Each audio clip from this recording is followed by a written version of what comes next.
guys, and welcome to my podcast, Dermatologist Talks Science of Beauty. I'm Dr. Teo Wan Lin, and in this week's Dermatology Flash Briefing, we're going to talk about the differences between sensitive skin and reactive skin. Now, these two terms are often confused amongst laypersons, and in this podcast episode, I will try to help you recognize if you have any of the symptoms of sensitive or reactive skin, how to distinguish between the two categories of symptoms. We're also going to talk about what the different types of eczema are, how you can manage your symptoms at home, and when you need to see a dermatologist. Firstly, dermatitis is a term that is used interchangeably with eczema. There are various types of eczema, but they all have a common feature, which is the failure of the skin barrier.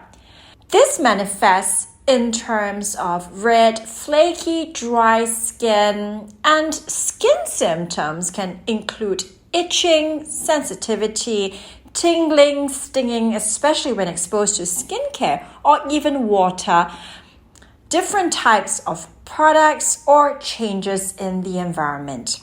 The first type of dermatitis I want to mention is atopic dermatitis. This is the typical sort of eczema that starts in early childhood.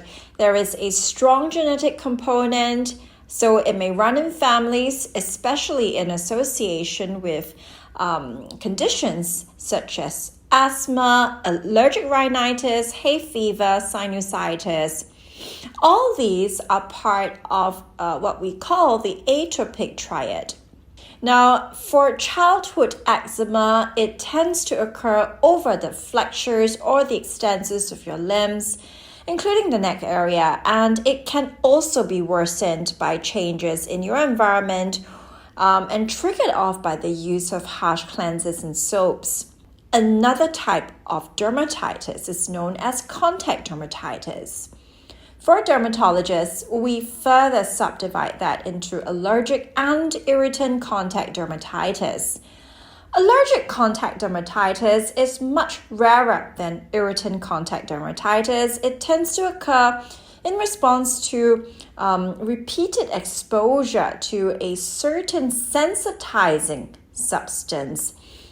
This results in, for example, what we know as nickel allergy, a sort of metal allergy. Nickel is a common contaminant of non-surgical type of steel. In most costume jewelry, there is environmental contamination of nickel. Irritant contact dermatitis is far more common. It is induced by exposure to harsh soaps, cleansers. Laureth sulfates in particular has been the cause of a lot of cases of irritant contact dermatitis. This is associated also with the high pH of cleansers. Laureth sulfates have increasingly been substituted for gentle emulsifier alternatives, either botanical-derived emulsifiers like soy, honey, amino acid-based surfactants, or in the case of cleansing for very, very dry skin, cleansing oils, which are usually based on mineral oils. Finally, seborrheic dermatitis is a special type of eczema that is perhaps not as well known amongst the laypersons. Seborrheic, the term really refers to oily skin. It originates from the term seborrhea. Well, it may seem paradoxical to have both oily and dry skin at the same time, but in fact, this is a common complaint of a lot of individuals who feel that they suffer from dry, flaky skin on their face. They actually have seborrheic dermatitis. Seborrheic dermatitis occurs predominantly over the face area because that's where your oil glands are the most active. The eyebrow area, your nose, the junction between your cheeks and your lips, which we call the nasolabial area, these areas have concentrated oil glands. Seborrheic dermatitis is caused by an overgrowth of yeast. In fact, Malassezia furfur is a common skin commensal that is responsible for seborrheic dermatitis. It overgrows in tropical climates and results in skin inflammation. It occurs almost exclusively in post-pubertal type of skin due to the influence of hormones on the skin microenvironment with the production of oil. Seborrheic dermatitis actually starts from your scalp. So a lot of patients wonder why, when they are diagnosed with seborrheic dermatitis on the face, we also tell them to use an antifungal shampoo such as ketoconazole shampoo on the scalp. The reason is because this fungus lives on your scalp. It enjoys the oily microbiome of the scalp, and as a result, it overgrows, and subsequently the overcolonization results in inflammation, leading to scalp flaking and redness. Well, we've learned a little bit about the different types of dermatitis. Now, we also want to touch a little bit on treatments for each type of dermatitis. The important thing to recognize about atopic dermatitis is that it is genetic, and hence individuals who are diagnosed with atopic dermatitis need to consider long-term treatment and maintenance. If your symptoms are moderate to severe, you will need long-term follow-up with an accredited dermatologist. Your dermatologist will be prescribing you topical steroids or steroid-sparing agents like calcineurin inhibitors, which can help to manage this chronic condition. Now, there are two key challenges in the treatment of atopic dermatitis. Firstly, the phenomenon known as tachyphylaxis. It means that you will get a certain amount of resistance to the steroid after repeated exposure, which means that you no longer respond to something which was once effective for you. It could be the reason why we see a lot of online stories about individuals who have overused steroids to the extent that they have severe steroid-induced skin atrophy.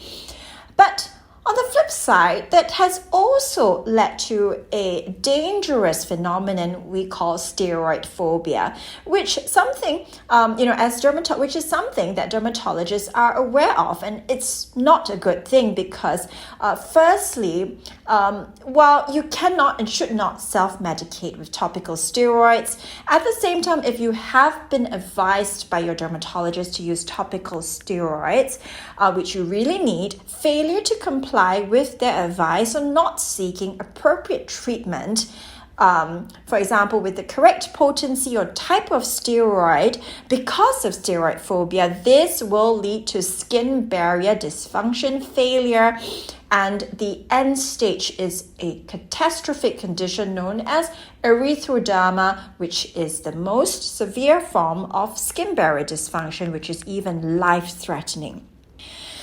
For management of contact dermatitis, for allergic contact dermatitis, my advice is this: prevention is key. In the first place, minimize exposure to costume jewelry. I personally recommend from the time that a child is ready to have their ears pierced or to start wearing any form of jewelry to opt for surgical steel instead. Surgical steel is different from stainless steel in that it is a special grade known as 316L in the manufacturing industry, as opposed to the normal type of stainless steel, which is most often used in cutlery and cookware and in certain types of earrings, but these also have environmental nickel contamination. The presence of the smallest amount of nickel can cause sensitization over several years. While you may not consider yourself a sensitive skin individual, but it does take many years, decades for one to develop nickel allergy. And after that, it's almost impossible to reverse the process. For irritant contact dermatitis, I would advise that all families switch to a gentle dermatologist recommended cleanser for washing their hands and for showering, and also to bear in mind that contact with household detergents is a risk factor. So always wear long gloves when you're washing the dishes, or better still, invest in a dishwasher. When you're mopping the floor and there's exposure to the detergents on the ground, be sure to wear boots that cover your skin fully. Now, to minimize exposure to too many types of skincare products is also a wise piece of advice, because that will reduce your chance of developing contact dermatitis due to sensitization. As a rule of thumb, look for dermatologist-recommended brands. These have been tested for use in a clinical setting on very sensitive skin. So the difference here is that these brands are much better tolerated by all skin types. Now, finally, to distinguish between the public perception of what sensitive skin and reactive skin really is, as we spoke about right at the start of the podcast, I feel that the most scientific way is to fall back on the manifestations of these different types of dermatitis. For seborrheic dermatitis and non-dermatitis, barrier-related skin disorders such as rosacea, these can also present with facial redness, burning, stinging symptoms worsened by environmental changes. In particular for rosacea, when the weather gets hot, your face gets redder, and unlike in normal individuals, the redness doesn't subside. So all these symptoms will be perceived by the individual as a form of skin reactivity. But in fact, it's not a form of true sensitive skin in the context of what we're discussing, which is a form of barrier dysfunction or dermatitis. However, we do want to note that it is possible to have both rosacea and facial eczema at the same time. These conditions can coexist. True skin sensitivity is likely a form of atopic dermatitis, where you're actually genetically predisposed to having barrier dysfunction. However, as we have discussed, if you have any other form of dermatitis, you may also present with similar symptoms of skin sensitivity and react to environmental changes. Hence, the most important thing is, number one, prevention. And secondly, if you do suspect that you have a form of dermatitis or facial sensitivity, to visit an accredited dermatologist who will treat you with appropriate medications to get the condition under control.